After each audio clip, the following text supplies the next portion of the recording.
এত লক্ষ লক্ষ টাকা খরচ করে ফ্ল্যাটটা কিনলাম এবং ফ্ল্যাটটাকে আমি নিজের মন মতো সাজিয়েও ছিলাম, কিন্তু সেখানে আর থাকা হলো না। আজকে গিয়ে দেখি সব কিছু ভেঙে ফেলেছে। যেহেতু আমাদের ফ্ল্যাটটা 3 তলায় আর আমরা এটা কাজ করবো বলে 6 তলায় উঠেছিলাম, তো ভাবলাম যে আজকে গিয়ে দেখি কি অবস্থা। 6 তলায় যেহেতু এখন বাসা নিয়েছি আর আমার নিচে নামতে ইচ্ছে করে না, খুবই কষ্ট হয়। চলেন আপনাদেরকে একটু ঘুরিয়ে দেখাই। এখানে যে মাঝখানে পার্টিশনটা ছিল এটা ভেঙে ফেলেছে, এটাকে নতুন ডিজাইন দেওয়া হবে।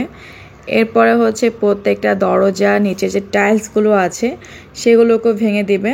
আর যে বিশেষ করে রান্নাঘরের টাইলসগুলো, এগুলো না হয় চেঞ্জ করা খুবই দরকার, কেননা অনেক বছরের পুরনো যেহেতু হয়ে গিয়েছে। রান্নাঘরে খুবই বাজে অবস্থা এবং ওয়াশরুমের টাইলসগুলো এটা পরিবর্তন করা খুবই দরকার, কিন্তু আরও কিছু বাড়তি কাজ করাচ্ছে যেগুলোর কোনো প্রয়োজনই নেই। এই বাড়ির বাড়িওয়ালা আমেরিকা থাকে, আর যত নাটের গুরু সব ওনার শ্বশুর আর কি। এখানে বসে প্যাচ কষায়, আর উনি যেহেতু আমেরিকা থাকে উনি তার সব কিছু দেখে না। তো বাড়ির দায়িত্ব শ্বশুরের হাতে দেওয়া, আর একজন ম্যানেজার রয়েছে। তো ম্যানেজারটা ঠিকঠাক থাকলেও ওনার শ্বশুর আবার খুবই একটু উগ্র টাইপের, কেমন জানি। যাই হোক, আমাদের প্রত্যেকটা ফ্ল্যাটের মানুষজন ওনাকে নিয়ে কথা বলে, তবে এনার জন্য সবাইকে খুবই ঝামেলায় পড়তে হয় মাঝে মধ্যেই। তো যাই হোক, কি আর করা। এখন আমরা 6 তলাতেই আছি। তো বাসায় আসলাম, আর এখন কিন্তু প্রায় 8টা থেকে 9টার মতো বাজতে চললো, কিন্তু বাহিরে যে পরিমাণে কুয়াশা, আজকে মনে হচ্ছে না যে রোদ উঠবে। এমন সুন্দর ওয়েদারে মনে হলো যে একটু খিচুড়ি রান্না করি। ঝরঝরা খিচুড়ি, সাথে বেগুন ভাজি এবং শুটকি ভুনা। তো এই দুইটা হলে আমাদের আর কিছু লাগে না। শুটকি ভুনাটা আমাদের বাসায় সবার অনেক বেশি পছন্দ। তো এখানে আমি খিচুড়ির মধ্যে একটু মুরগির মশলা অ্যাড করে দিব।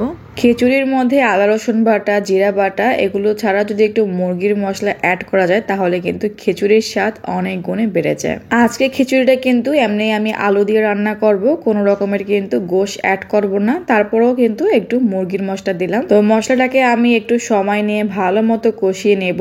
আপনারা গতকালের ভিডিওতে দেখেছেন যে আমি চুলা কিনে নিয়ে এসেছি, কিন্তু দুঃখের বিষয় হলো সেটাতে আমি রান্না করতে পারছি না এখনো পর্যন্ত। আমাদের এইদিকে গ্যাসে অনেক বেশি সমস্যা করে, সারাদিন গ্যাস থাকে না। সেই রাত 11টা থেকে 12টায় বাজে গ্যাস আসে, আবার ভোর 5টা বাজেই কিন্তু গ্যাস চলে যায়। তো রাতে উঠে তো রান্না করা আমার পক্ষে কোনোভাবেই সম্ভব না। আরও তো শীতের রাত, তার মধ্যে যদি রাতে রান্না করি বাবু উঠে বসে থাকবে, আর ও দিনের বেলা একদমই ঘুমায় না। তো ওই কারণে সবসময় আমাকে ইন্ডাকশন চুলায় রান্না করতে হয়। চুলাটা কিনেছি কোথায় একটু রান্না করে উদ্বোধন করব তা না, তো কি আর করি, সেই কিনেছি আজকে প্রায় 2 দিন হয়ে গেল। কিন্তু যাই হোক, গ্যাস কখন আসে দেখি, তারপরে কিছু তো একটা বানাবো। তো এইখানে আমি ভালো মতো আগে খিচুড়ির মশলাটা কষিয়ে নিয়েছি। এরপরে এর ভিতরে চাল ডাল আলু দিয়ে আরও কিছুক্ষণ কষিয়ে ঝরঝরা করে নিলাম। একটু ভেজে নিলে তাহলে খিচুড়িটা ঝরঝরা হবে। তো এরপরে পরিমাণ মতো পানি অ্যাড করে দিয়েছি। আপনারা যারা ঘরে বসে ইউটিউব থেকে ইনকাম করতে চান, ঠিক আমাদের মতো ঘরের কাজ রান্না বান্না দেখিয়ে, আমরা কিন্তু মাসে খুব ভালো পরিমাণে অ্যামাউন্টে ইনকাম করছি। গত মাসে আমার ইনকাম ছিল প্রায় 1 লাখ টাকা। এ মাসেও কিন্তু আমার পেমেন্ট চলে এসেছে, তবে সেটা আপনাদের সাথে আমি 2-1 দিনের মধ্যে ইনশাল্লাহ শেয়ার করব। গত মাসে আমার অনেকগুলো স্টুডেন্ট আপু কিন্তু প্রথম পেমেন্ট পেয়েছে, কিন্তু সেই রিভিউগুলো আমি দিতে পারিনি, এখনো পেন্ডিংয়ে রয়েছে। আবার এ মাসেও পাচ্ছে। তো আমি ইনশাল্লাহ খুবই দ্রুত দেওয়ার চেষ্টা করবো। আপনারা দেখতে পাচ্ছেন যে আমি রেগুলার ভিডিও দিতে পারছি না, একটু রেগুলার হওয়ার চেষ্টা করছি। তাড়াতাড়ি দ্রুত আপনাদেরকে সব আপডেট আমি দিয়ে দেবো ইনশাল্লাহ। উপরে দেওয়া স্ক্রিনশট আপনারা দেখতে পাচ্ছেন, এটা আমার গত মাসে এক স্টুডেন্ট আপুর পেমেন্ট। দীর্ঘ 1.5 বছর যাবৎ সে ইউটিউবে কাজ করেছে, কিন্তু সেখান থেকে না সে মনিটাইজ পেয়েছে। 4000 ঘন্টা ওয়াচ টাইম পূরণ না হলে কিন্তু ইউটিউব কখনো মনিটাইজ দিবে না, সেক্ষেত্রে ইনকাম করাও সম্ভব না। আমি আপুর চ্যানেলে গিয়ে দেখলাম যে সেখানে প্রায় 300-র মতো ভিডিও দিয়ে রেখেছে, কিন্তু সফল হওয়ার চান্স 0%। সে এই চ্যানেল নিয়ে যদি 5-7 বছরও কাজ করে তাহলে কিন্তু কোনোদিনও সম্ভব হতো না তার ইউটিউব থেকে আর্ন করা। তো সেক্ষেত্রে তার চ্যানেলটাকে আগে আমরা যাচাই করি যে কোথায় কোথায় ভুল রয়েছে, সেগুলো আমরা ঠিক করে দিই। চ্যানেলটাকে আমরা এসইও করাই।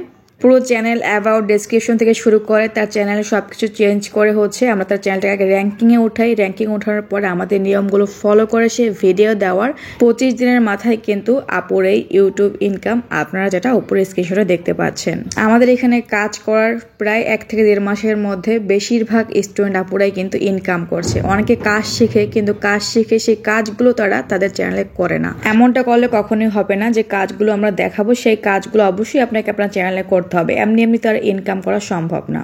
যারা কিনা কিছু জানেন না এই সম্পর্কে বা যারা কিনা হচ্ছে আমাদের মতো ইউটিউবিং করতে চাচ্ছেন এবং এই প্ল্যাটফর্ম থেকে টাকা ইনকাম করতে চাচ্ছেন, অনেকে শখের বসে আসতে চায় এই প্ল্যাটফর্মে, অনেকে আবার ইনকাম করার জন্য, তার পরিবার চালানোর জন্য এবং নিজের শখ পূরণ করার জন্য কিন্তু এই প্ল্যাটফর্মে কাজ করতে চায় এবং ইনকাম করতে চায়। আমাদের প্রত্যেকটা মেয়ের একটা ইনকাম সোর্স থাকা দরকার, যাতে করে কিনা আমরা নিজেরা নিজের স্বপ্ন, শখ, আহ্লাদগুলো পূরণ করতে পারি। যারা একদমই নতুন ইউটিউব চ্যানেল খুলতে চাচ্ছেন, তাদের জিমেল খোলা থেকে শুরু করে ইউটিউব চ্যানেল খোলা এবং চ্যানেলটাকে সাজানো, ডিসক্রিপশন থেকে শুরু করে ভিডিও ভাইরাল করার নিয়ম এবং ভিডিওটা দর্শক পর্যন্ত পৌঁছানোর প্রত্যেকটা কাজ কিন্তু আমরা শিখে থাকি। আর আপনি প্রথম পেমেন্ট পাওয়ার আগ পর্যন্ত আমাদের কাছ থেকে সব রকমের হেল্প পাবেন। কাজ শেখানো পর্যন্তই কিন্তু আমাদের দায়িত্ব শেষ না। আপনি ইউটিউব থেকে টাকা ইনকাম করার আগ পর্যন্ত কিন্তু আমরা আপনাকে হেল্প করে যাব, কেননা একটা চ্যানেল দাঁড় করতে হলে অনেক সমস্যার সম্মুখীন হতে হয়। তো যারা যারা হচ্ছে আমাদের ইউটিউব অনলাইন কোর্সটি করতে যাচ্ছেন এবং ঘরে বসে টাকা ইনকাম করতে চাচ্ছেন, তারা কিন্তু উপরে স্ক্রিন দেওয়ার নাম্বার রয়েছে, এই নাম্বার ইমেল এবং হোয়াটসঅ্যাপ রয়েছে, এখানে বিস্তারিত জানতে মেসেজ দিন। তো আজকে ভিডিওটা এখানে শেষ করছি, দেখা হচ্ছে পরবর্তী ভিডিও। সবাই ভালো থাকবেন, সুস্থ থাকবেন, আমার জন্য দোয়া করবেন। আল্লাহ হাফেজ, আসসালামু আলাইকুম।